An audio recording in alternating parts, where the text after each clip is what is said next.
Hello મિત્રો, કેમ છો? આપણે આજે જોવાનું છે ધોરણ 10નું 21મું ચેપ્ટર છે સામાજિક પરિવર્તન. હવે આપણે પાઠ્યપુસ્તક આધારિત તૈયારી કરીએ છીએ એટલે આપણે શું કરીએ છીએ, સામાજિક વિદ્યા અને ગુજરાતી જે સબ્જેક્ટ છે એના 1 by 1 ચેપ્ટર લેતા જઈએ છીએ. તો આપણે આજે આ ધોરણ 10 સામાજિક વિજ્ઞાનની જે ચોપડી છે એનું 21મું ચેપ્ટર છે સામાજિક પરિવર્તન. હવે એની અંદર આપણે શું જોવાના છે પહેલાં એ જોઈ લઈએ, એટલે એક રફ આઈડિયા આવે કે શું આપણે ભણવાનું છે અને એ એક્ઝામની અંદર કઈ રીતે પૂછાય છે અને પૂછાતું આવ્યું છે એ પણ તમે જોશો. તો કાયદાનું સામાન્ય જ્ઞાન અને તેની જરૂરિયાત, બરાબર છે. કાયદાના જ્ઞાનની જરૂરિયાત શા માટે છે, નાગરિકોના અધિકારો છે કયા કયા છે, જે આપણે કહીએ છીએ ને આપણે પોતે નાગરિક છે ભારતના, તો આપણા અધિકારમાં શું આવે છે એ વાત કરીશું. પછી બંધારણની અંદર એની જે કલમો હોય એની વાત કરીશું કે નાગરિકના મૂળભૂત અધિકારો કેટલા છે. પછી બાળકોના અધિકારો કેટલા છે, આપણા નાગરિકોના અધિકારો ખરા, બાળકોના બધા સ્પેશિયલ હોય. બાળકોના શોષણ સામેનો અને અત્યાચાર સામે રક્ષણ માટે બંધારણમાં શું જોગવાઈ છે, બાળમજૂરી માટે શું છે, પછી બાળમજૂરી માટેના કારણો કયા કયા છે, બધું ડિટેલમાં છે. શાંતિથી કોઈ ઉતાવળ નહીં કરવાની, આરામથી સાંભળતું જવાનું ને વાંચતું જવાનું. બાળમજૂરી અટકાવવાના ઉપાયો છે. પછી વૃદ્ધો માટે શું સરકારે કરેલું છે એની અંદર ડેટા હશે, અમુક ફેક્ચ્યુઅલ ડેટા એ આપણે જોઈશું. અસામાજિક પ્રવૃત્તિઓ છે, ભ્રષ્ટાચાર છે, ભ્રષ્ટાચાર દેશ અને વિદેશમાં એની વાત કરીશું. આમાં કોઈ કેવું કે આ જો ધારો કે બીજી લાઈનમાં જે છે કે ભ્રષ્ટાચાર વિરોધી નિયમો 1988 ઘડ્યા, એમાં શું, તો એવું બધું ડિટેલમાં હોય. પછી આમાં ઘણી બધી વાર પૂછાઈ જાય છે આ રાઇટ ટુ ઇન્ફોર્મેશન એક્ટ ક્યારે અમલ થયો, ગુજરાતમાં ક્યારે અમલ થયો, આવું બધું પૂછાતું હોય છે. તો આની અંદરથી બુકમાંથી જ હોય કે બહારથી તો એલિયન મંગળ પરથી તો લાવવાના નથી, બરાબર, બુકમાં જ હોય બધું. અપીલ માટે દંડની જોગવાઈ છે. પછી આ રાઇટ ટુ એજ્યુકેશન એક્ટ પણ ઘણી બધી વાર પૂછાય છે કે ક્યારે અમલમાં આવ્યો, કેન્દ્રમાં ક્યારે આવ્યો, ગુજરાતમાં ક્યારે આવ્યો, તો એની વાત કરીશું ડિટેલમાં. પછી રાષ્ટ્રીય અન્ન સલામતી કાયદો, બરાબર છે. તો આવી બધી ડિટેલમાં આપણે વાત કરીશું કે શું છે અને શું એક્ઝામની અંદર પૂછાઈ શકે છે. હવે ડિટેલમાં ખબર હોય તો કંઈ વાંધો આવે નહીં, પણ તમે ખાલી એટલું વાંચીને ગયા હોય કે ભાઈ આરટીઆઈ હતા કે આટલા વર્ષમાં લાગુ થયો તો પ્રોબ્લેમ થઈ જાય, બરાબર. અને ફેક્ચ્યુઅલ જ્યારે અત્યારે તો નવી ફેશન છે કે ભાઈ ઓપ્શનમાં પૂછે છે કે પહેલો બીજો સાચો, ત્રીજો ચોથો સાચો, 4 સાચા, તો એવાની અંદર તો તમારે ખબર જ હોવી જોઈએ, બરાબર. તો ચલો આપણે ટાઈમ વેસ્ટ કર્યા વગર 21મું ચેપ્ટર છે સામાજિક પરિવર્તન, અને આ ધોરણ 10નું છેલ્લું ચેપ્ટર છે. તો સામાજિક પરિવર્તનની આપણે વાત કરીએ તો સમાજની રચનાના માળખામાં અને વિવિધ સામાજિક સંસ્થાઓમાં આવતા બદલાવને સામાજિક પરિવર્તન તરીકે ઓળખવામાં આવે છે. પશ્ચિમીકરણ, વૈશ્વિકરણ અને શહેરીકરણના કારણોસર સામાજિક સંબંધોમાં, કુટુંબ વ્યવસ્થામાં, લગ્ન વ્યવસ્થામાં, સંસ્કૃતિમાં, લોકોની જીવનશૈલી, સાહિત્ય, કલા, સંગીત અને નૃત્યના ક્ષેત્રો પછી આમૂલ સાંસ્કૃતિક પરિવર્તનો આવ્યા છે. એટલે આ શું કહે છે કે ભાઈ જે આ બધું આવ્યું એના કારણે કેટલા પરિવર્તનો આવ્યા. તમે જોશો કે તમારા જે બાપ દાદા હોય કેવી રીતે જીવતા હતા, તમે કઈ રીતે જીવો છો, તો તમારી જીવનશૈલી કઈ છે, એમની કેવી છે, તો એ બધું શું છે, પરિવર્તનો આવેલા છે. એ તો સ્વાભાવિક વસ્તુ છે, જેના કારણે લોકો એકબીજાથી સંસ્કૃતિ પરિચિત થયા. ભૌતિક ચીજો, ભૌગોલિક ભોગવિલાસના સાધનો, આધુનિક ઉપકરણના ઉપયોગ તથા રોજિંદા જીવનમાં વપરાતા વિવિધ સાધન અને સુવિધાનો છે ગ્રામીણ સમાજ સુધી પહોંચ્યા છે. પછી છે કે લોકોના ઘરો, તેમની બાંધણીમાં તથા બાંધકામની અદ્યતન શૈલીના પરિવર્તનો આવ્યા છે. સમાજમાં ભૌતિક પરિવર્તનો થકી લોકોના જીવન ધોરણો સુધર્યા છે. જીવનશૈલીમાં પાશ્ચાત્ય સંસ્કૃતિની છાંટ દેખાવા કે અનુભવવા લાગી. તેની સમાજની રચના અને કાર્યોના પણ પરિવર્તનો આવ્યા. તેને સામાજિક પરિવર્તન કહી શકાય. એટલે સામાજિક પરિવર્તન સમજી ગયા ને, લોકોની રહેણી કરેણી, સંસ્કૃતિ, જીવનની શૈલી, એની બધી અંદર પરિવર્તનો આવ્યા છે. એટલે એને આપણે કહીશું કે સામાજિક પરિવર્તનો કહી શકાય છે. કાયદાનું સામાન્ય જ્ઞાન અને તેની જરૂરિયાત શું છે એ જોઈશું. તો કે આપણા દેશમાં સાક્ષરતાનું નીચું પ્રમાણ, તો આપણા દેશમાં શું છે કે ભાઈ સાક્ષરતાનું નીચું પ્રમાણ છે, પ્લસ કે સામાન્ય રીતે રોજિંદા વ્યવહારમાં જરૂરી એવા નીતિ નિયમોની જાણકારીના અભાવના કારણોસર લોકોનું કાયદાનું સામાન્ય જ્ઞાન, સમજણ કે જાણકારી ઘણી ઓછી જોવા મળે છે. લોકોને કાયદાની જાણકારી ન હોય અને તે કાયદાનું ઉલ્લંઘન કરે તો સજા કે દંડમાંથી માફી મળતી નથી. તેની સામાન્ય રીતે પ્રત્યેક નાગરિકોને કાયદામાં જ્ઞાન, સમજણની જાણકારી આપવી જરૂરી બને છે. એટલે આપણે એક કાયદાનું જ્ઞાન હોવું જોઈએ, કારણ કે જો આપણે ખબર ના હોય અને ખાલી આ પોલીસવાળા લૂંટારા બની જતા હોય છે અમુક વાર, ધારો કે બધા એવા નથી હોતા પણ 99% એવા જ હોય છે કે પૈસા પડાવવા માટે ગમે તે કરતા હોય, પણ આપણે પણ જો બેઝિક નોલેજ હોય કાયદાનું કે આવું આવું હોય છે, બરાબર, તો આપણે પણ એમાંથી બચી શકીએ છીએ, બરાબર છે. જો કે બધા પોલીસવાળા એવા હોતા નથી, 99% 1%માં જે સારા હોય એ સમજી જાય, બરાબર. કાયદાઓના સામાન્ય જાણકારી, જ્ઞાન અને સમજણ હોવા અત્યંત જરૂરી છે. કાયદાના સામાન્ય જ્ઞાન અને કાયદાના શિક્ષણ થકી પ્રજાજનોનો કાયદાનો ભંગ કરતા કે ગુનાહિત કાર્ય કરતા અટકે છે. આ શિક્ષા દંડની જોગવાઈથી બચી શકે છે. શોષણ અને અન્યાય સામે લડવા કેવા કાયદાના પગલાં લઈ શકાય તેનું માર્ગદર્શન મેળવી શકે છે. બંધારણીય હકો અને વ્યક્તિગત હિતોના રક્ષણાર્થે અધિકારોના સારી રીતે ભોગવી શકે. વ્યક્તિના સંરક્ષણ અને ઉત્કર્ષે અર્થે બનાવેલી વિવિધ કાયદાકીય જોગવાઈથી તે માહિતગાર બને છે. સમાજ, રાજ્ય અને રાષ્ટ્ર પ્રત્યે તે વફાદારી વધે છે. સમાજના જવાબદાર નાગરિકોના તરીકે હકો અધિકારોથી વંચિત ન રહે તેમજ સામાન્ય નાગરિક તરીકે ફરજો અદા કરી શકે તે માટે. કાયદાઓના જ્ઞાન અને સમજથી પ્રત્યેક વ્યક્તિ સમાજમાં પ્રતિષ્ઠા અને ગૌરવભર્યું જીવન જીવી શકે તે માટે કાયદાઓનું જ્ઞાન અને જાણકારી અત્યંત જરૂરી છે. એટલે આની અંદર એ જ કીધેલું છે કે કાયદાનું જ્ઞાન હોય તો એટલે જ્ઞાન શા માટે જરૂરી છે, એમ કે આટલા પોઈન્ટ હોય એટલા માટે આપણે જરૂરી બને છે. સિમ્પલ વસ્તુ છે. આપણે માહિતગાર હોય તો આપણે બેનિફિટ થાય, અને ખબર ના હોય, અનગઢ જેવા હોય તો પછી કોઈ પણ આપણો ફાયદો ઉઠાવી શકે છે. હવે નાગરિકોના અધિકારો, આપણા અધિકારો કયા કયા છે એ જોવાનું છે. કે સામાજિક પરિસ્થિતિઓ વચ્ચે કોઈપણ સામાન્ય વ્યક્તિ માનવ હકો કે અધિકારો વિના પોતાનો વિકાસ સર્વોત્તમ રીતે સાધી શકતો નથી. માનવ અધિકારો એ નાગરિકતાનું અનિવાર્ય લક્ષણ છે. સંયુક્ત રાષ્ટ્રો UN તેના માનવ હક્કો અને ઘોષણાપત્ર એટલે કે ચાર્ટર ઓફ રાઇટ્સમાં તમામ વ્યક્તિઓને કોઈપણ જાતના ભેદભાવ વિના સામાન્ય અધિકારો આપ્યા છે. તે મુજબ વિશ્વના તમામ રાષ્ટ્રોએ પોતાના નાગરિકોને અધિકારો સરળ અને સુગમતાથી પ્રાપ્ત થાય તેવા પ્રયત્નો કરવા એમ જણાવ્યું હતું. ભારતીય બંધારણમાં લોકતંત્ર સ્થાપવા માટે પ્રત્યેક નાગરિકને કોઈપણ જાતના ભેદભાવ વિના 6 મૂળભૂત અધિકારો આપ્યા છે, જેને આપણે વિગતે અભ્યાસ ધોરણ 9માં કરીએ છીએ. ધોરણ 9નું એ ચેપ્ટર છે એ આપણે હું લિંકમાં નાખી દઉં છું, એ તમે જોઈ લેજો. એની અંદર બધા વાતો કરેલી છે શેની, આપણે નાગરિકના અધિકારોની, બરાબર છે.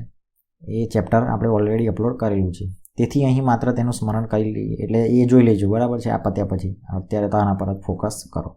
નાગરિકના મૂળભૂત અધિકારો નીચે મુજબ છે. કયા કયા છે? તો કે સમાનતાનો અધિકાર. બંધારણની રીતે શું છે, આપણે બધા સમાન છે. સમાનતાનો અધિકાર, સ્વતંત્રતાનો અધિકાર, શોષણ વિરોધી અધિકાર, ધાર્મિક સ્વતંત્રતાનો અધિકાર, સાંસ્કૃતિક અને શૈક્ષણિક અધિકાર અને બંધારણીય ઇલાજોનો અધિકાર. જો કોઈપણ રાષ્ટ્ર કે રાષ્ટ્રના આ અધિકારનો ભંગ કરીને નાગરિકો તેના હકથી વંચિત રાખવાનો પ્રયત્ન કરે તો નાગરિકો તેના બંધારણીય હકો અને રક્ષણ માટે ન્યાય મેળવવા માટે વડી અદાલત એટલે કે હાઈકોર્ટ અથવા સર્વોચ્ચ અદાલત એટલે કે સુપ્રીમ કોર્ટના દ્વાર ખટખટાવી શકે છે. આમાંથી કોઈ પણ તમને ના મળે તો તમે જઈ શકો છો, બરાબર છે. આ હકના નાગરિકને બંધારણીય ઇલાજોના અધિકાર હેઠળ પ્રાપ્ત થયો છે, તેથી તેને બંધારણનો આત્મા કહે છે. ન્યાયતંત્રની ફરજ બને છે કે તેને નાગરિકોને અધિકારોનું રક્ષણ કરવું અને પ્રત્યેક નાગરિકોને સરળ, સસ્તો અને ઝડપી પ્રભાવશાળી ન્યાય પ્રદાન કરવો જોઈએ. બાળકોના અધિકારો કે આપણા સમાજમાં સૌથી વધુ અસુરક્ષિત વર્ગ બાળકો છે. અમે એવું કીધેલું છે કે આપણા સમાજની અંદર, આપણા સમાજમાં સૌથી વધુ અસુરક્ષિત વર્ગ હોય ને તો એ બાળકો છે. કોઈપણ રાષ્ટ્રનો વિકાસના આધાર તેના બાળકોની સુરક્ષિતતા, તેના શિક્ષણ, સંસ્કાર અને તેને માટે પૂરે પાડેલી વિકાસની તકો તેના પર નિર્ભર છે. જો બાળકો શિક્ષિત, રક્ષિત અને સંસ્કારોથી દીક્ષિત હશે તો તે સારો નાગરિક બનીને કુટુંબ, સમાજ અને રાષ્ટ્રના વિકાસમાં યથાશક્તિ યોગદાન આપી શકશે અને રાષ્ટ્રના આવા નાગરિકો આશીર્વાદરૂપ બનશે. એટલે એવું કહે છે કે આની અંદર આપણે શું કે બાળકોને આગળ પડતા શિક્ષિત, રક્ષિત અને સંસ્કારોથી આપણે આપીશું તો એ પણ આપણે ભારતીય સારા એવા નાગરિક તરીકે બની શકશે અને આપણે યથાશક્તિ એ લોકો યોગદાન પણ કરશે. હવે આશીર્વાદની જોડણી ઘણી બધી વાર પૂછાય છે. જો આશીર્વાદ આ રીતે લખાય, બરાબર, ઘણી બધી વાર પૂછાય છે. એવું જરૂરી નથી કે સામાજિક વિજ્ઞાન વાંચો એટલે તમે ગુજરાતીના પર ફોકસ ના કરો. બધું જ વાંચવાનું, બધું જ જોવાનું, બરાબર. આવી જોડણીઓ તમે વારે વારે જોશો તો તમને યાદ રહી જશે. અને તેથી જ બાળ વિકાસ અને કલ્યાણ સાધવું એ સામાજિક વિકાસની પૂર્વ શરત છે. જો બાળકો રાષ્ટ્રની સંપત્તિ રૂપ હોય તો તેનો ઉછેર, સાર સંભાળ અને વિકાસ ખૂબ જ કાળજીપૂર્વક અને જવાબદારીપૂર્વક કરવો જ રહ્યો. બાળકોના શારીરિક દ્રષ્ટિએ સ્વસ્થ મન અને સક્ષમ બને, માનસિક રીતે તે ચેતનવંત બને, તેમની બૌદ્ધિક શક્તિઓનો વિકાસ કરે, તેનામાં નૈતિક મૂલ્યોના સંવર્ધન દ્વારા તે સ્વસ્થ, સમજદાર અને જવાબદાર નાગરિક બને તો તે જોવાની આપણી પ્રાથમિક ફરજ બની રહે છે. સંયુક્ત રાષ્ટ્રોએ 1992માં આપણા અધિકારોના ઘોષણાપત્ર ચાર્ટર ઓફ રાઇટ્સ બાળકોના કલ્યાણ તેમજ તેમનો વિકાસ સાધવા માટે કેટલાક બાળકોના અધિકારો જાહેર કર્યા. આ બાળકોના અધિકાર આપણા બંધારણમાં સ્થાન આપી તેને વ્યવહારમાં ચરિતાર્થ કરવાનો પ્રયત્ન કર્યા છે, જે નીચે મુજબ છે. બાળકોના અધિકારો માટે શું શું કરવું એ જોઈએ. તો આની અંદર આપેલા છે કે જાતિ, રંગ, લિંગ, ભાષા, ધર્મ અને કે રાષ્ટ્રીયતાના કોઈ પણ ભેદભાવ વિના પ્રત્યેક બાળકને જીવન જીવવાનો જન્મજાત અધિકાર છે. માતા પિતા દ્વારા તેનું બાળકનું યોગ્ય રીતે પાલન પોષણ થાય તે માટે કોઈ ખાસ કારણ વિના બાળકને તેના માતા પિતાથી અલગ કરી શકાશે નહીં. પોતાના વ્યક્તિત્વનો વિકાસ સાધી શકે એ માટે દરેક બાળકને શિક્ષણ મેળવવાનો મૂળભૂત હવે કાનૂની અધિકાર છે. દરેક બાળકને તેની વય કક્ષાને અનુરૂપ રમતગમત અને મનોરંજનની પ્રવૃત્તિમાં ભાગ લઈ શકે તંદુરસ્ત, સ્વસ્થ અને આનંદી જીવન જીવવાનો અધિકાર છે. દરેક બાળકને તેના અંતઃકરણ મુજબ ધર્મ, તેના સમુદાય રહેવાનો, પોતાની સંસ્કૃતિ જાળવવાનો અધિકાર છે. એટલે એ તો ધર્મોને રિલેટેડ તો છૂટછાટ જ છે, તમારે જે ધર્મ પાળવો હોય એ પાળી શકો છો. દરેક બાળકને પોતાના કોઈપણ પ્રકારે થતા શારીરિક તેમજ માનસિક શોષણ કે અત્યાચારો સામે, નશીલી દવાઓના ઉપયોગ સામે, અમાનવીય યાતનાઓ સામે, શિક્ષા દંડ સામે રક્ષણ, સલામતી મેળવવાનો અધિકાર છે. દરેક બાળકને સામાજિક સુરક્ષા દ્વારા સામાજિક વિકાસ સાધીને તંદુરસ્ત જીવન ધોરણ પ્રાપ્ત કરવાનો અધિકાર છે. બાળકોના શોષણ કે અત્યાચાર સામે રક્ષણ એની વાત કરીએ તો પહેલાં આપણે એને પેજને થોડું અપ લઈ લઈએ, બરાબર. હા, સામે રક્ષણ. તો બાળક ખૂબ જ સંવેદનશીલ હોય છે. બાળક પર જાણી જોઈને કે દુર્ઘટના સ્વરૂપે શારીરિક ઈજા પહોંચાડવી, શારીરિક શિક્ષા કે ધમકીઓ આપવી, પછી છે કડવા વેન કે અપશબ્દોનું તેનું અપમાન કે જાહેરમાં માનહાનિ કરવી, જાતીય સતામણી કે યૌન શોષણ કરવું, તે અસહ્ય હદે મારપીટ કરવી વગેરે વિવિધ પ્રકારની શારીરિક અથવા માનસિક અથવા બંને પ્રકારની હિંસાને બાળ અત્યાચારો કહેવાય છે. બાળ અત્યાચારો કોને કહેવાય કે આ બધી જ વસ્તુઓ કે જાહેરમાં તમે એની માનહાનિ એટલે કે કંઈક અપશબ્દો બોલો છોકરાઓને, બરાબર છે, એનું યૌન શોષણ કરે, બરાબર. એ બધું શું છે, શારીરિક અથવા માનસિક બેવ રીતે. મોટે ભાગે બાળકોનું શોષણ કે તેના અત્યાચારો તેના સગા સંબંધીઓ, સ્વજનો, નિકટના મિત્રો, પાડોશીઓ, નજીકની પરિચિત વ્યક્તિઓ કે માતા પિતા દ્વારા થતા હોવાના સમાચારો વર્તમાનપત્ર, ટીવી કે અન્ય સમૂહ માધ્યમો દ્વારા તમને જોવા મળે છે. ત્યારે આપણી ફરજ બને છે આવી રીતે તમે સમાચાર જોતા જશો કે આવી રીતે મારપીટ ને એવું બધું થતું હોય છે બાળકોને. અત્યારે તો ઘણું બધું સુધરી ગયું છે, પણ આ તો વાત છે કે ઘણા એરિયામાં એવું હોય છે. તો એવું તમને જોવા બને તો શું તમારી ફરજ શું છે એ કીધેલું છે કે ભાઈ જ્યારે આપણે બાળકના વર્તન વ્યવહારથી કે શારીરિક ઈજાના ચિહ્નોથી માહિતગાર થઈએ તો તેની સમયસર અને યોગ્ય તબીબી સારવાર કરવામાં સહાય કરવી.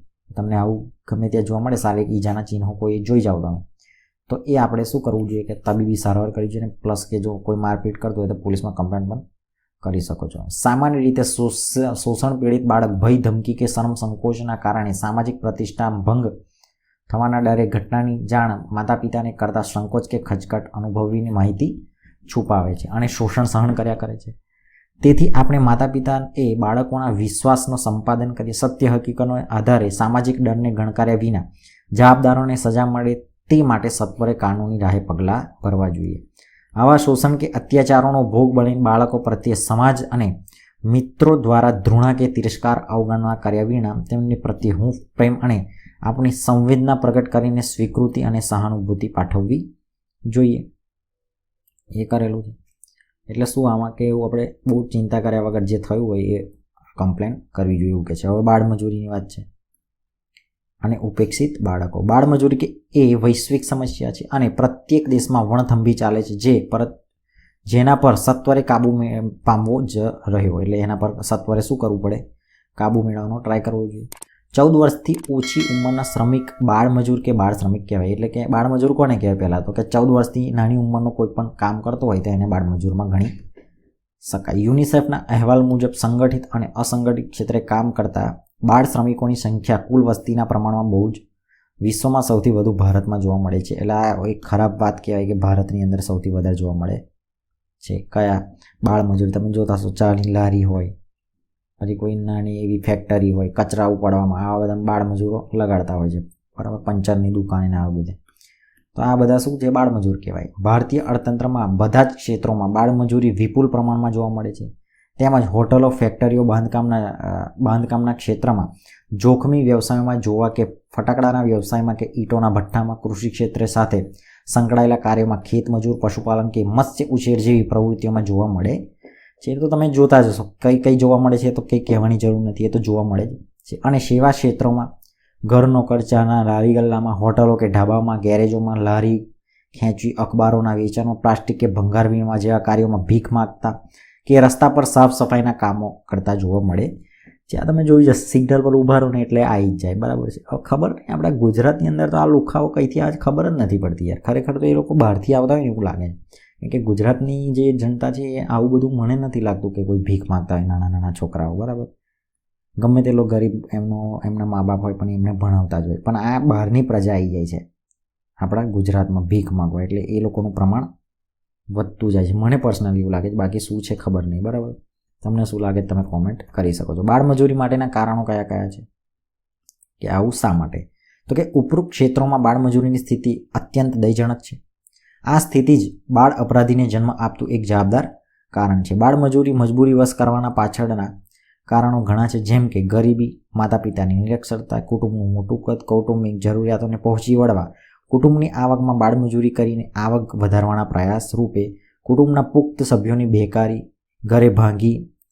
ઘરેથી ભાગીને શહેરમાં વસતા બાળકો, આશ્રયના અભાવે પોતાનું જીવન ટકાવવા, આજીવિકા મેળવવા અનાથ કે નિરાધાર બાળકો કે તેમના સગા સંબંધીઓ દ્વારા કે આશ્રય આપનારા દ્વારા અપાતા આશ્રય ભોજન આપવાના બદલામાં દબાણપૂર્વક બાળમજૂરી ફરજ પાડવામાં આવે છે. એટલે ઘણા આ બધું દબાણપૂર્વક પણ ફરજ આવી પાડવામાં આવે છે. આ તમે જોઈ જશે, સાઉથના પિક્ચરોમાં બધું બતાવે છે, બરાબર. રિયાલિટી કે બાળ શ્રમિકોની માંગ વિપુલ પ્રમાણમાં હોવાના કારણો. કેમ? કારણ કે ઘણા ઉદ્યોગોમાં માલિકો, કારખાનેદાર, રાખનાર શેઠિયાઓ પોતાને ત્યાં પુખ્ત વયના શ્રમિકો કરતાં બાળ શ્રમિકો રોજગારી રાખવાનું ઘણું પસંદ કરે છે. નીચેના કારણોસર બાળ શ્રમિકોની માંગ વિપુલ પ્રમાણમાં જોવા મળે છે. એટલે કે એ લોકો કેમ બાળકોને રાખે છે એની વાત કરીએ તો કે બાળ શ્રમિક એ શ્રમ સસ્તામાં સસ્તું ઉત્પાદનનું સાધન છે. એટલે સસ્તામાં એ લોકો આવી જાય. પુખ્ત વયના શ્રમિકો કરતાં બાળ શ્રમિકો પાસે તુલનાત્મક રીતે ઓછા વેતને કે ઓછી મજૂરી પગાર ચૂકવીને કામ કરી શકાય છે. તેઓ અસંગઠિત હોય છે. સંગઠનના અભાવના માલિકો વિરુદ્ધ તે અવાજ ઉઠાવી શકતા નથી કે વિરોધ પ્રદર્શન કરી શકતા નથી. તેથી બાળ શ્રમિકોનું સરળતા તેને ખબર ન પડે તે રીતે વિવિધ સ્વરૂપે શોષણ થાય છે. કઠિન કે જોખમી પરિસ્થિતિમાં પણ ઓછા વેતને નિર્ધારિત કામના કલાકો વધુ કામ કરાવી, ધમકાવીને કે લાલચ આપીને કામ કરાવી શકાય છે. બાળ શ્રમિકોની સંખ્યા વધુ છે તેનાથી ખૂબ જ પ્રમાણમાં અને સરળતાથી તેઓ મળી રહે છે. બાળકોને ભણાવવાની ઉંમરે કુટુંબના સભ્યોની જરૂરિયાતોની પૂર્તિ કરવા કમાવવા વધુ બે હાથ રૂપે માતા પિતા બાળકને જુએ છે અને બાળમજૂરી ધકેલે છે. આમ બાળકોની નાની ઉંમરમાં રમતગમત, મનોરંજન, આરામ, પછી બાળપણ, માતા પિતાનો પ્રેમ, હૂંફ, સાર સંભાળ અને શિક્ષણથી વંચિત રહી જાય છે. તેમાં કેટલાક ઉમળી વયે ગુનાહિત પ્રવૃત્તિઓમાં બાળ ગુનેગાર બને છે. તમે જોયું સમાચારમાં નાના નાના છોકરાઓ પણ ચોરી કરતા તમે જોયા હશે. કેમ? કારણ કે હવે શું કરે યાર, એ બધું એના પર એ લોકો ધકેલવા મજબૂર કરી દેતા હોય છે. એવી પરિસ્થિતિ જેમની એવી હોય. બાળમજૂરી અટકાવવાના ઉપાયો. બાળમજૂરી કે બાળ શોષણ કે અત્યાચારોને રોકવા માટે સરકારે કેટલીક બંધારણીય જોગવાઈ કરી છે, જેમ નીચે મુજબ છે. હવે એની જોગવાઈ પણ છે બાળમજૂરી અટકાવવા માટે. તો કઈ છે? તો કે 14 વર્ષથી ઓછી વયના બાળકોને કોઈ કારખાનામાં કે કોઈ કામ ધંધા કે વ્યવસાયમાં નોકરી રાખી શકશે નહીં. આના ભંગ બદલ નોકરીદાતા સામે કાનૂની રાહે પગલાં ભરીને સજા કરવામાં આવશે. એટલે 14 વર્ષથી નીચેની ઉંમરના કોઈ પણ હોય એને તમે રાખી ના શકો. બાળપણમાં કે કિશોરાવસ્થામાં તેનું કોઈપણ પ્રકારે શોષણ ન થાય તેનો નૈતિક સુરક્ષા અને ભૌતિક સુરક્ષાથી વંચિત ન કરી શકાશે નહીં. બંધારણનો અમલ શરૂ થયાના 10 વર્ષમાં 14 વર્ષની ઉંમરના તમામ બાળકોને મફત અને ફરજિયાત શિક્ષણનો પ્રબંધ સરકારે કરવાનો રહેશે. આની અંદર આપણે બંધારણની અંદર વાત કરેલી છે કે ભાઈ 14 વર્ષથી ઉંમરના બાળકોને તમામને મફત અને ફરજિયાત શિક્ષણ આપવું એ સરકારનો ફરજ છે, બરાબર. જો કે આ સંદર્ભે કેન્દ્ર અને રાજ્ય સરકારે 6 થી 14 વર્ષની વય જૂથના તમામ બાળકોને મફત અને ફરજિયાત શિક્ષણ મેળવવાનો અધિકાર સંબંધિત કાયદો 2009માં અમલી મૂક્યો. એટલે આવું પૂછે કે ભાઈ 6 થી 14 વર્ષના વય જૂથના તમામ બાળકોને મફત અને ફરજિયાત શિક્ષણનો કાયદો ક્યારે અમલી થયો? તો કે 2009માં. આ યાદ રાખવાનું, કારણ કે આ કેવું કહેવાય, ફેક્ચ્યુઅલ ડેટા કહેવાય, પૂછાય. હવે વૃદ્ધો અને નિસહાયનું રક્ષણ એમના માટે શું છે? વૃદ્ધો માટે તો કે વૃદ્ધો અને નિસહાય વ્યક્તિઓની સમસ્યાનો પ્રશ્ન વિશ્વમાં વ્યાપી છે, પરંતુ વૃદ્ધાવસ્થા એક કુદરતી ક્રમ છે. તેના જીવનની વૃદ્ધાવસ્થામાં તેની સુરક્ષા અને સુખાકારી માટે સમાજે ચિંતા અને ચિંતન કરવાની ફરજ બને છે. ભારતના આરોગ્ય વિષયક સેવાઓ, અદ્યતન તબીબી સારવાર, ઔષધિકીય સવલતોના કારણે વ્યક્તિના સરેરાશ આયુષ્યમાં અંદાજે સરેરાશ 4.3 વર્ષમાં વધારો થયો છે. 2001થી 2005ના સમયગાળામાં ભારત પ્રજાનું સરેરાશ આયુષ્ય કેટલું હતું? 63.2 હતું. જ્યારે 2015માં વધીને કેટલું થઈ ગયું? 67 વર્ષનું થઈ ગયું. સરેરાશ એટલે આટલું લોકો જીવે છે એમ, સરેરાશ એવરેજ. ભારતમાં 2001 અને 2011ના એક દાયકામાં વૃદ્ધોની સંખ્યામાં 2.75 કરોડનો વધારો થયો. 2011માં એક અંદાજ મુજબ વૃદ્ધ મહિલાઓની સંખ્યા 5.28 કરોડ હતી, જ્યારે પુરુષ વૃદ્ધોની સંખ્યા હતી 5.11 કરોડ. ભારતમાં સૌથી વધુ વૃદ્ધોની વસ્તી કેરલા અને સૌથી ઓછી અરુણાચલ પ્રદેશમાં છે. ગુજરાતના વૃદ્ધોની સંખ્યા આશરે કેટલી છે? 35 લાખથી વધુ છે. વૃદ્ધોની વધતી વસ્તી તેમના સરેરાશ આયુષ્યમાં વધારો થવાથી સામાજિક અને શારીરિક સમસ્યાઓ જન્મ લઈ રહી છે. હવે આ તો એક કુદરતી ક્રમ છે, એટલે બધા ઘરડા તો થવાના છે, એટલે એની વસ્તી તો વધવાની જ છે, બરાબર. પછી છે પશ્ચિમી સંસ્કૃતિ, વિભક્ત કુટુંબમાં રહેવાની ઘેલછાઓ, એટલે વિભક્ત એટલે છૂટા. આ વૃદ્ધ મા બાપ તરફથી નૈતિક ફરજો, મૂલ્યો અને સંસ્કૃતિ ભૂલવ્યા છે. વૃદ્ધ માતા પિતાને આર્થિક મદદ કે સંવેદના કે લાગણી શૂન્ય વર્તનથી વ્યવહારથી મજબૂર થઈને ઘરડા ઘર એટલે કે વૃદ્ધાશ્રમમાં રહેવાની ફરજ પડે છે. હવે આ તમે જોયું જ હશે, હવે આ તો કંઈ કહેવાની જરૂર નથી. અત્યારે શું હાલમાં કન્ડિશન છે ખબર છે કે વૃદ્ધાવસ્થા આવે એટલે મા બાપને ક્યાં ધકેલી દેતા હોય છે? વૃદ્ધાશ્રમમાં ધકેલી દેતા હોય છે. વૃદ્ધોની સમસ્યાઓના પ્રત્યે લોકોનું ધ્યાન ખેંચવા માટે સંયુક્ત રાષ્ટ્રો એટલે કે યુએનએ 1999ના વર્ષને આંતરરાષ્ટ્રીય વૃદ્ધ વર્ષ તરીકે ઘોષિત કરેલું હતું.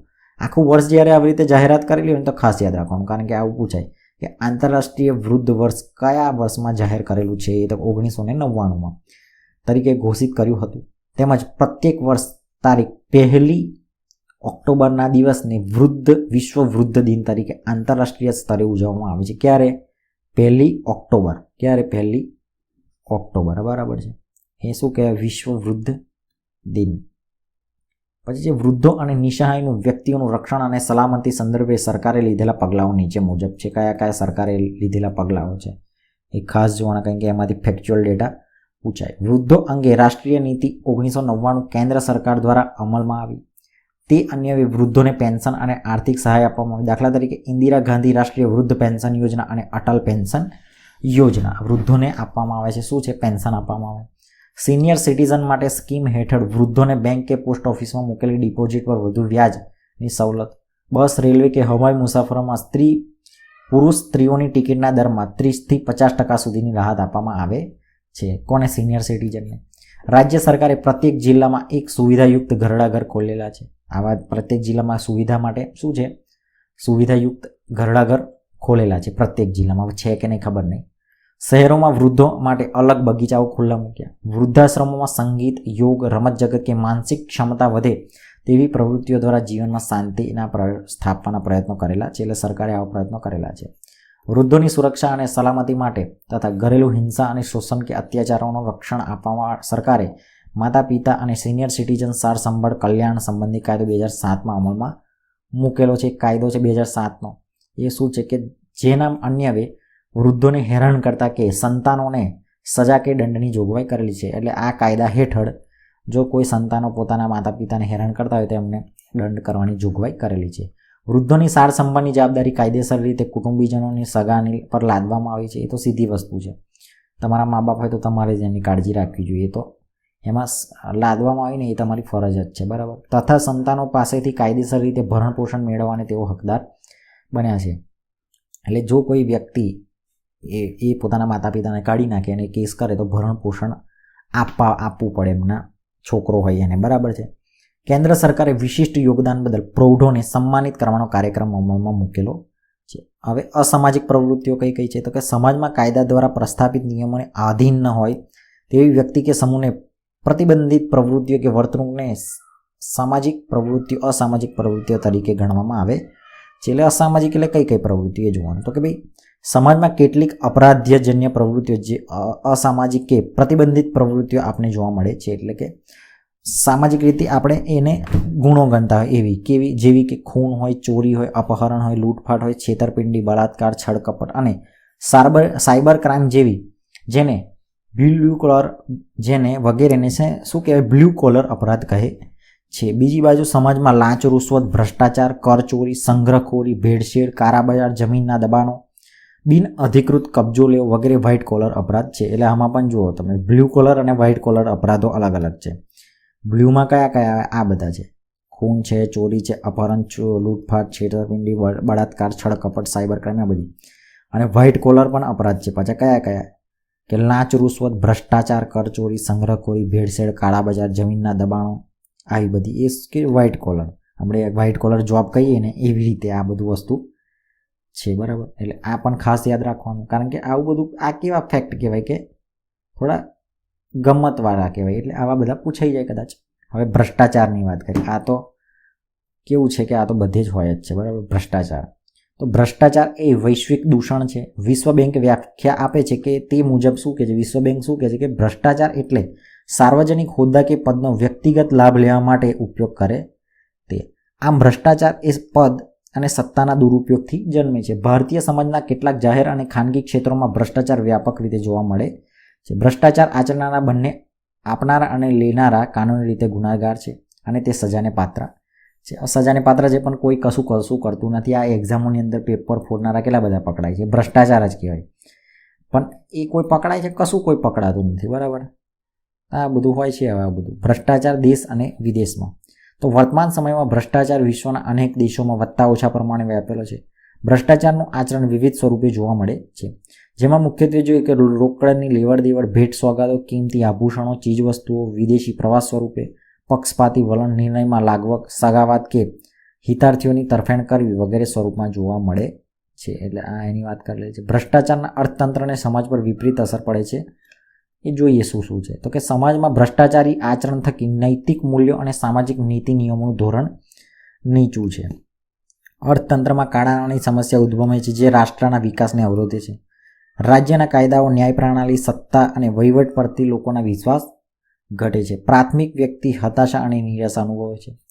માનવ અધિકારોનું હનન થાય છે. તે થકી સમાજમાં અન્યાય અને આવકની અસમાનતા ઉદ્ભવે છે, જેમાંથી વર્ગ વિગ્રહ પેદા થાય છે. ભ્રષ્ટાચારથી લોકોની નૈતિકતા અને રાષ્ટ્રીય ચારિત્ર્ય જોખમાય છે અને સામાજિક આર્થિક વ્યવસ્થાનું સ્તર નીચું જાય છે. હવે આ ભ્રષ્ટાચારને ડામવા માટે શું કરવું જોઈએ એની વાત કરેલી છે કે એની માટે શું કરવું જોઈએ. કે ભારતમાં 1964માં, અત્યારનું નહીં, 1964થી કેન્દ્રીય લાંચ રૂશ્વત બ્યુરોની સ્થાપના કરેલી છે, જે સરકારી તંત્રમાં વકરેલા ભ્રષ્ટાચાર બધીને નેસ્ત નાબૂદ કરવાનો પ્રયાસ કરે છે. ભ્રષ્ટાચારીને રંગે હાથ પકડીને તેની સામે કાયદેસરની કાર્યવાહી, શિક્ષાત્મક કાર્યવાહી કરે છે. સરકારનો આ એક સ્વતંત્ર અને અલગ વિભાગ છે. ગુજરાતની તેની મુખ્ય કચેરી શાહીબાગ, અમદાવાદ ખાતે આવેલ છે. જાહેર જનતાને ભ્રષ્ટાચાર સંબંધી કોઈ પણ ફરિયાદ હોય તો હેલ્પલાઇન છે એની અહીંયા 1800-23444444, એટલે 4-5 વાર ચોગડા અને 233-1800, બરાબર. આ નંબર છે એના પર તમે કોન્ટેક્ટ કરીને એ ભ્રષ્ટાચાર જો કરતા હોય તો રંગિયાત પકડાય તો પકડાઈ દેવાય, બરાબર. ભ્રષ્ટાચારને અટકાવવામાં ભારત સરકારે ભ્રષ્ટાચાર વિરોધી નિયમો 1988 ઘડેલો છે, જે થકી સાર્વજનિક જીવનને શુદ્ધ કરવું અને સત્તા અને પદને દુરુપયોગ થતો રોકવો. કોઈપણ જાહેર સેવક, ઉચ્ચ પદાધિકારીઓ, રાજકારણીઓ પદ કે ઉચ્ચ હોદ્દો ધારણ કરતા પહેલા પોતાની તમામ સંપત્તિ માહિતી સોગંદનામું કરીને જાહેર કરવાનું ફરજિયાત છે. જે તેમના કાર્યકાળ દરમિયાન તેની આવક કરતાં સંપત્તિ વધુ ધરાવતા હોવાનું પકડાય ત્યારે તે શિક્ષાપાત્ર ગુનો બને છે. એટલે ધારો કે તમે કોઈ, આપણે સીએમની વાત કરીએ તો સીએમ શું કરે, આપણે જ્યારે શપથ લેતા પહેલાં શું કરે, એનું સોગંદનામું, અને જ્યારે એની ટિકિટ મળતી હોય, બરાબર, ચૂંટણીમાં નામ નોંધાવતા હોય ત્યારે પણ એ લોકો શું કરે, પોતાનું સંપત્તિનું સોગંદનામું આપે. હવે એ સોગંદનામું જ્યારે 5 વર્ષ પતે તો એ સંપત્તિ, ધારો કે 1.5 લાખ પગાર હોય તો એ હિસાબે ના વધી હોય, એનાથી 100 ગણી વધી ગઈ હોય તો એ શું થાય, એ શિક્ષાપાત્ર ગુનો બને. આવી સંપત્તિ કે બેનામી સંપત્તિ સરકાર પોતે જપ્ત કરે છે. માહિતી અધિકાર 2005 અને નાગરિક અધિકાર પત્ર બહાર પાડ્યો, જેની પાછળ સરકારી કર્મચારી દ્વારા વહીવટ કર્યો, નિયત સમય મર્યાદામાં કામ પૂરું કરવાની બાંહેધરી આપીને પોતાના કાર્યક્ષેત્ર સત્તા હેઠળના કાર્યમાં થતો વિલંબ દૂર કરીને પારદર્શક અને સરળ વહીવટ, જાહેર જવાબદારી વધારવાનો હેતુ છે. કેન્દ્ર સરકારે હાથમાં બ્લેક મની એક્ટ 2005 ઘડ્યો, જેમાં ભ્રષ્ટાચારને અપરાધિક સ્વરૂપે ગુના તરીકે સમાવેશ કર્યો છે.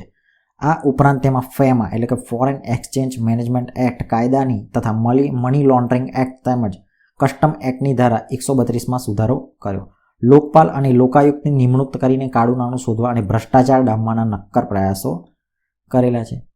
સરકારી અધિકારી દ્વારા આચરેલ સત્તાના બેફામ ઉપયોગ અને તથા ભ્રષ્ટાચાર ફરિયાદને આધારે ખાતાકીય તપાસનું કાર્ય ગુજરાત તકેદારી સેવા આયોગ ગાંધીનગર કરી રહ્યું છે. એટલે આ અધિકારીને રિલેટેડ. હવે છે માહિતી મેળવવાના અધિકાર બાબતનો અધિનિયમ 2005, જેને આપણે ઓળખીએ છીએ કે right to information act, RTI જે કરીએ ને એ કાયદો છે. એમાં શું છે, એમાં ખાલી તારીખ પૂછાય તમારી ખાસ કે ક્યારે લાગુ પડ્યો, બરાબર. અને એ શું છે એ વસ્તુ આપણે જોઈ લઈએ કે રાઇટ ટુ ઇન્ફોર્મેશન એટલે સૂચના કા અધિકાર, એટલે કે માહિતી અધિકાર આપણો છે તે માહિતી મેળવવાના અધિકાર બાબતનો અધિનિયમ 2005. આરટીઆઈ ક્યારે આવ્યું? રાઇટ ટુ ઇન્ફોર્મેશન 2005માં. માહિતી મેળવવાના અધિકાર બાબતનો અધિનિયમ કેન્દ્ર સરકારે 15 જૂન 2005ના રોજ બહાર પાડ્યો. તે જમ્મુ કાશ્મીર રાજ્ય સિવાયના સમગ્ર ભારતમાં લાગુ પડે છે. આ ધારો દેશની ગુપ્તચર સંસ્થા, રાષ્ટ્રીય સુરક્ષા અને સલામતી, એકતા અને અખંડિતતાને સ્પર્શે એવી બાબતોના સંસ્થાનો અને વિદેશી એલચીઓની કચેરી સહિત કેટલાક અપવાદ સિવાય તમામ સંસ્થાઓને લાગુ પડે છે. ગુજરાત સરકારે આ ધારાકીય જોગવાઈઓને આધીન ગુજરાત માહિતી અધિકારી બાબતના નિયમો 2005 ઘડ્યા. તારીખ 5મી ઓક્ટોબર 2005ના રોજ બહાર પાડવામાં આવ્યા અને અમલીકૃત બન્યા. પારદર્શક, સ્વચ્છ, સરળ અને ઝડપી વહીવટી કામગીરી થાય અને તે માટે પ્રજાકીય સહયોગ પ્રાપ્ત કરવાનો આ ધારાનો મુખ્ય હેતુ રહ્યો છે.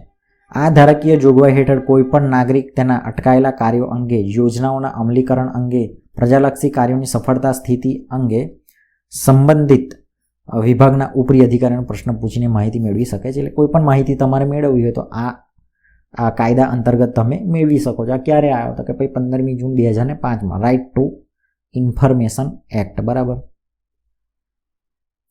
હવે છે કે માહિતી મેળવવી સી રીતે, એટલે આપણે રાઇટ ટુ ઇન્ફોર્મેશન એક્ટ કઈ રીતે આપણે એટલે કે માહિતી કઈ રીતે મેળવી શકીએ એની વાત કરેલી છે કે આ અધિકાર અન્યવે માહિતી મેળવવા માટે અરજદારે નિયત નમૂનામાં નિર્ધારિત ફીની હાલમાં 20 રૂપિયા રોકડમાં અથવા પોસ્ટલ ઓર્ડર અથવા pay order non judicial stamp અરજી સાથે જોડવાની રહે છે. એટલે તમારે જે પણ માહિતી જોઈતી હોય એ લખી નાખવાનું, 20 રૂપિયાની રોકડા એના હાથમાં પકડાઈ દેવાના. આ અરજી સ્વ હસ્તાક્ષર ટાઈપ કરેલ કે ઈમેલ દ્વારા પણ જે તે વિભાગમાં કરી શકાય છે. બીપીએલ યાદી હેઠળના કુટુંબોની વ્યક્તિઓએ કોઈ જ ફી કે નકલો અંગે ચાર્જ ચૂકવાનો રહેતો નથી. એટલે બીપીએલ યાદીમાં કોઈ કુટુંબ આવતું હોય તો તેમને ફીની નકલો અંગેનો ચાર્જ મૂકવાનો હોતો નથી.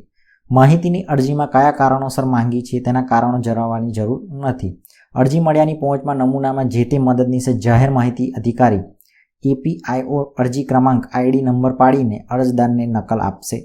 ત્યાર પછી અરજીના સંદર્ભમાં પત્ર વ્યવહારમાં ID ક્રમાંક દર્શાવવાનો હોય છે. એટલે આ એની મેથડ બતાવી છે કે કઈ રીતે તમે મેળવી શકો છો માહિતી. માહિતી મેળવવાની અરજી સ્વીકાર્યના 30 દિવસ એટલે કે મહિનાની અંદર અરજીનો નિકાલ APIO કરશે. જો કોઈ નમૂના કે નકલ માંગી હશે તો તેની ધારામાં નિર્ધારિત કરેલ ધોરણ અનુસાર અરજ પાસેથી ફી કે ચાર્જ વસૂલીને માહિતી ઉત્તરો અપાશે. એટલે કોઈ પણ તમે માહિતી એવી માંગી હોય કે એની અંદર વધારે ધારો કે પેજ વપરાયા હોય, એનો બધો જે ખર્ચો હોય એ નોમિનલ ચાર્જ હોય એ બધો તમારે આપવાનો રહેશે. જો માહિતી રાષ્ટ્રના સાર્વભૌમત્વ, રાષ્ટ્રહિત કે સલામતીને સ્પર્શતી ગોપનીય બાબતો અદાલતી તિરસ્કાર થઈ શકે તેવી વૈજ્ઞાનિક રહસ્યો, ગુનાને ઉત્તેજન મળે તેવી માહિતી આપવાનો ઇનકાર ધારા અન્યવે કરી શકે છે. એટલે આવી બધી તમે અમુક બાબતો ના માગી શકો, બરાબર, જે ગોપનીય હોય એ લોકો ના કહે. અપીલની જોગવાઈ, જો જે તે વિભાગમાં 30 દિવસમાં માહિતીનો નિકાલ ન કરે, માહિતી આપવાનો ઇનકાર કરે તો નારાજ થયેલ પક્ષકારે જાહેર માહિતી અધિકારીને હુકમ મળ્યાના 30 દિવસમાં પ્રથમ અપીલ કરી શકે છે. આ અરજદારે કોઈ ફીની રકમ ચૂકવવાની રહેતી નથી અને ના આપે તો તમે એમાં કરી શકો છો, બરાબર. પ્રથમ અપીલમાં નિર્ધારિત સમયમાં મર્યાદામાં નિર્ણય જાહેર ન થાય તો માહિતી ઇનકાર થયેલ નારાજ પક્ષકાર 90 દિવસમાં રાજ્યના મુખ્ય માહિતી અધિકારીને બીજી અપીલ કરી શકે છે. એટલે વાયા બધું જતું હોય છે, બરાબર, કે આમાં ના થાય તો ઉપરની બાજુ એટલે ઉપરના જે સંસ્થા હોય એને કરી શકે છે.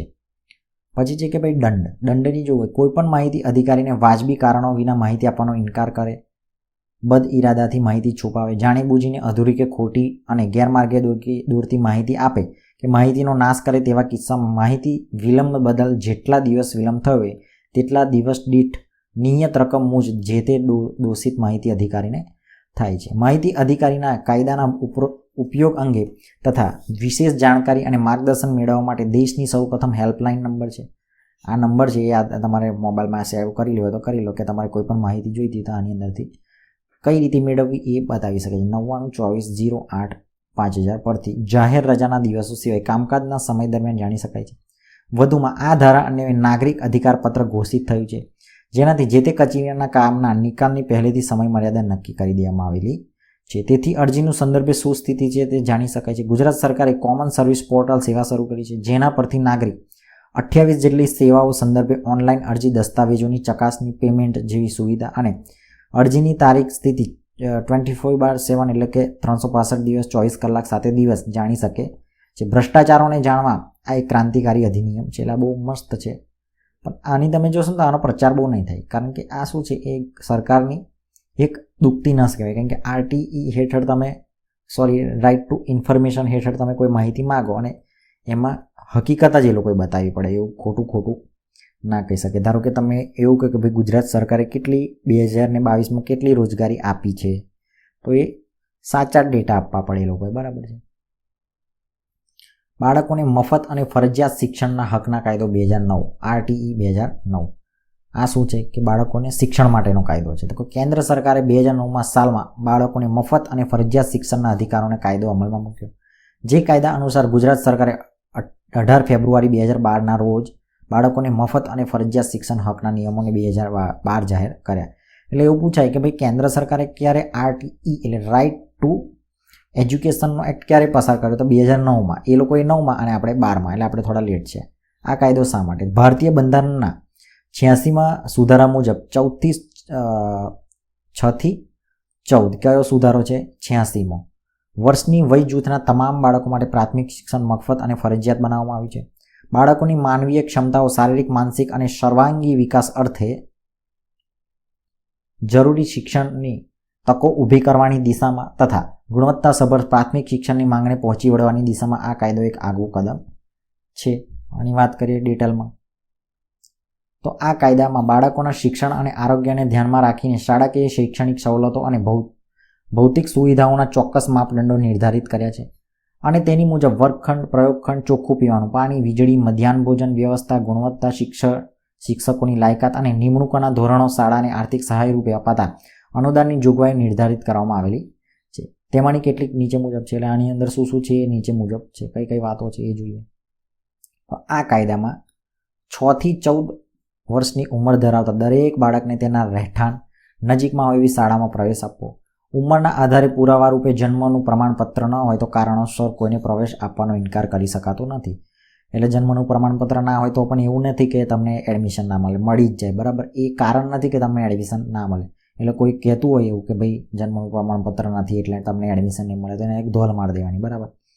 પ્રાથમિક શિક્ષણ પૂરું કરે ત્યાં સુધી, એટલે કે 14 વર્ષ પૂરું થયા હોય તો તેનું શિક્ષણ ચાલુ રાખીને તે મફત શિક્ષણ પૂરું પાડવાનું છે. એટલે કે અમે કીધું કે જ્યાં સુધી, એટલે કે 14 વર્ષ માનો કે પૂરા થયા અને શિક્ષણ એનું ચાલુ છે તો શું કરવાનું કે એને ચાલુ જ રાખવાનું, બરાબર છે, જ્યાં પૂરું થાય ત્યાં સુધી.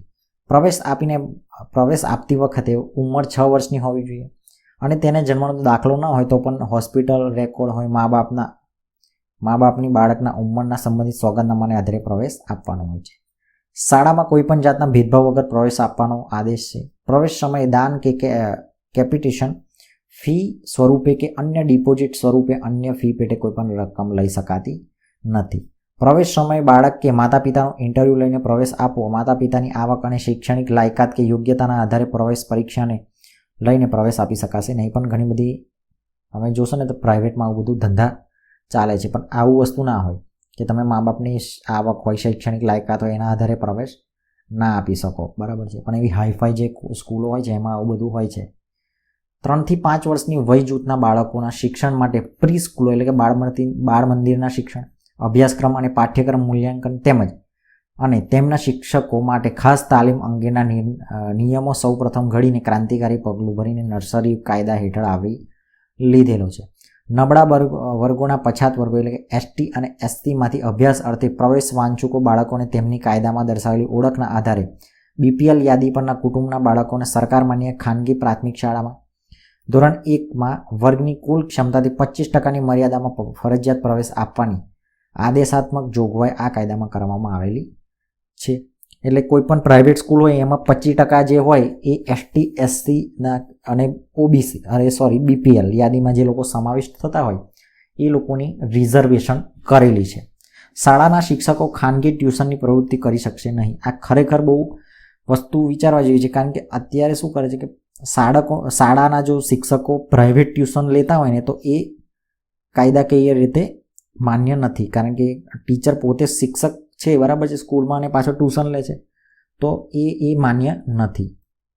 શાળાના લઘુત્તમ લાયકાત ધરાવતા શિક્ષકોએ 5 વર્ષમાં નિર્ધારિત ધોરણે શૈક્ષણિક લાયકાત મેળવવાની છે. બાળકોને બદલી સિવાયના કારણોસર પ્રાથમિક શિક્ષણ પૂરું ન કરે ત્યાં સુધી શાળામાંથી હાંકી કઢાશે શકશે નહીં. એટલે બીજે જવું હોય તમારે, આ અંદર લખેલું આપણે જે એલસી એટલે કે લિવિંગ સર્ટિફિકેટ હોય એની અંદર લખેલું જ હોય છે કે કયા કારણથી બહાર જાઓ એટલે શાળા છોડો છો, તો એની અંદર કારણ એવું ના લખી શકાય કે ભાઈ તમે સ્કૂલમાંથી કાઢી નખાયા છે, એવું નહીં, કોઈ કાઢી ના શકે તમને સ્કૂલમાંથી, બરાબર. ખાનગી પ્રાથમિક શાળાઓમાં પ્રવેશ પામેલ એસસી એસટી બાળકોની ફીની ચૂકવણી શરતોને આધીન જે તે શાળાના સરકાર ચૂકવી દેશે. આ કાયદાની જોગવાઈઓના પાલન અર્થે એક અલાયદું વ્યવસાય તંત્ર ટ્રિબ્યુનલ કે રાજ્ય કાઉન્સિલ જેવી જોગવાઈ કરેલી છે. આ અધિનિયમના ભંગ બદલ શાળાઓના સંચાલકોને દંડ અને શાળાની માન્યતા પાછી ખેંચવા સુધીની જોગવાઈ કાયદામાં કરેલી છે. એટલે આ નિયમો ના પાડે તો એમની માન્યતા રદ પણ કરી શકે છે.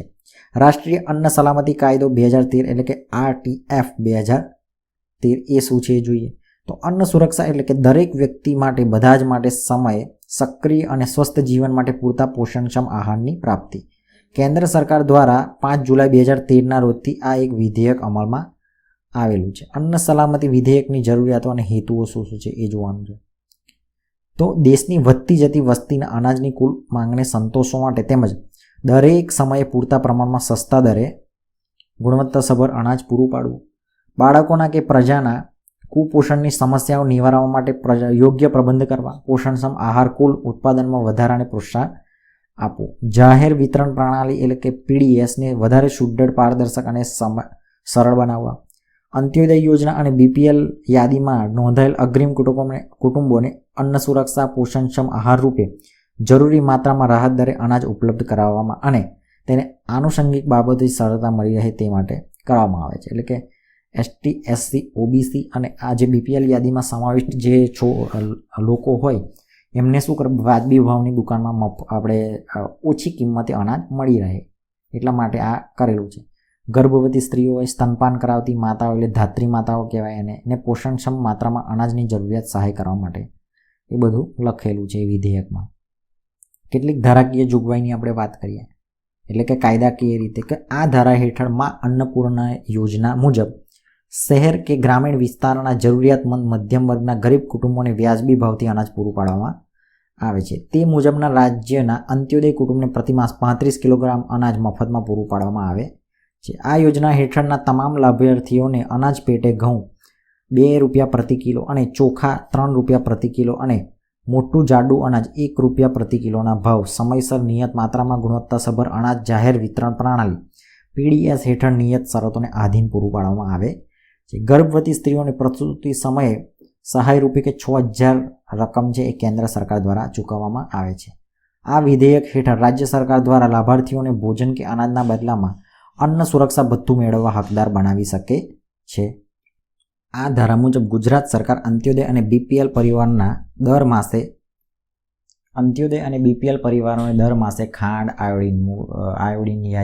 આયોડાઇઝ મીઠું, કેરોસીન અને વર્ષમાં 2 વખત ખાદ્ય તેલ તેનું રાહત દરે વિતરણ રેશનિંગની દુકાનો મારફતે કરવામાં આવે છે. એટલે આ ધારો છે એટલે આપણે આ લોકો મફત નથી આપતા, બરાબર. એટલે એવું બહુ સરકારે એવો બહુ પ્રચાર કરતી હોય કે અમે મફત નથી હાલતા. ભાઈ કાયદો છે એટલે તમે આપો છો, બરાબર. તમારા ઘરનું તો તમે આપતા નથી. અને બધા લોકો ટેક્સ ચૂકવે છે યાર. તમે ₹2ની પેન પણ લો ને એમાં પણ ટેક્સ આવી જાય, ₹5ની વસ્તુ બિસ્કિટ લો એમાં પણ ટેક્સ આવી જાય, ₹20નો પાણીનો બોટલ લો એમાં પણ ટેક્સ આવી જાય, મોબાઈલ લો એમાં પણ ટેક્સ આવે, લેપટોપ લો એમાં પણ ટેક્સ આવે, બાઇક લો એમાં પણ ટેક્સ આવે, રોડ ટેક્સ ચૂકવો છો તમે, બરાબર. ટ્રાન્ઝેક્શનના ચાર્જીસ ચૂકવો છો, તો બધું જ આપણે ચૂકવીએ છીએ. તો એના બદલામાં કંઈ આપે તો એને મફત ના કહેવાય, બરાબર. એ તો આમને આપવું જ પડે, બરાબર. એટલે એ બધી વાતો છે. રાજ્ય સરકારના આ અગ્રીમ કુટુંબોની યાદીમાં અદ્યતન કરાશે. તેને સુધારશે અને આવી નામોની યાદીઓ કુટુંબના મહિલાઓના નામે ગ્રામ પંચાયત, ગ્રામસભા, વોર્ડ સભામાં ઈ ગ્રામ કે વ્યાજબી દુકાનોની કે મામલતદારની કચેરીઓ પુરવઠા વિભાગની વેબસાઇટ પર જાહેર કરવા પ્રદર્શિત કરશે. જાહેર વિતરણ પ્રણાલીમાં સુધારણા કરીને સુદ્ધર બનાવીને ભ્રષ્ટાચાર મુક્ત વિતરણ વ્યવસ્થા માટે બાયોમેટ્રિક ઓળખ, ઈ-પીક કાર્ડ, બારકોડેડ રેશન કાર્ડ અને અન્ન કૂપન તથા વેબ કેમેરાથી ઇમેજ લેવાના પગલાં ભર્યા છે. આ બહુ સારી વસ્તુ છે, કારણ કે પહેલાં તો લુખાઓ ખાઈ જ જતા હતા બધું, અને અત્યારે તો આવું બધું સ્કેનિંગનું આવી ગયું છે, એટલે લગભગ તો નહીં ખવાતા હોય, પણ ખબર નહીં કોઈ ત્રીજો રસ્તો આ લોકોએ કાઢ્યો હોય. બરાબર. આ વિધેયક હેઠળ આંતરિક ફરિયાદ નિવારણ તંત્ર ઊભું કરવું અને ફરિયાદોના નિવારણ અર્થે નોડલ અધિકારી નીમવા, આ જ વિતરણ વ્યવસ્થાનું નિયમન અને નિયંત્રણ ફરિયાદ અર્થે રાજ્યમાં રાજ્ય અન્ન આયોગની રચના અને ફૂડ કમિશનરની નિમણૂક કરવાની રહેશે. આમ રાષ્ટ્રીય અન્ન સલામતી ધારાની અનેક જોગવાઈઓ અંતર્ગત મા અન્નપૂર્ણા યોજના અન્વયે ગુજરાતના આશરે 3.82 કરોડ જરૂરિયાતમંદ નાગરિકના રાહત દરે અનાજ આપવાની કલ્યાણકારી યોજનાઓ રાજ્ય સરકાર અમલમાં મૂકીને આવકારદાયક પગલું ભર્યું છે. તો જોયા મિત્રો, આપણે આ ચેપ્ટરની અંદર કેટલી બધી વાતો કરી. આમાં રેશનિંગ દુકાનોની વાત આવી ગઈ, લોકોને કઈ રીતે હેલ્પ મળે છે, એની યોજનાઓ કઈ કઈ છે, આરટીએફ શું છે, આરટીઈ શું છે, પછી આરટીઆઈ શું છે, ક્યારે અમલી થયું, ગુજરાતમાં ક્યારે અમલી થયું, કઈ રીતે તમારે લેવું હોય ઇન્ફોર્મેશન તો તમે લઈ શકો છો. તો જોયું મિત્રો, આને કહેવાય પાઠ્યપુસ્તક આધારિત તૈયારી છે. ડિટેલમાં આમાં બધું આવી ગયું, આમાં આની બહાર કશું ના જાય. બરાબર છે.